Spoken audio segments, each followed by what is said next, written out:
మేము తక్కువ చేయలేదు. మా గవర్నమెంట్ బాలయ్య బాబు మీకు వచ్చేస్తున్నారు కదమ్మా మీరు.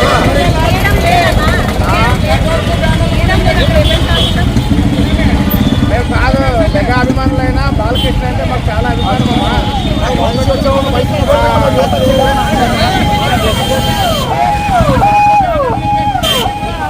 మరి ఖాళీ పోతాడు, ఎంత స్పీడ్ పోతాడు. బండి చేయక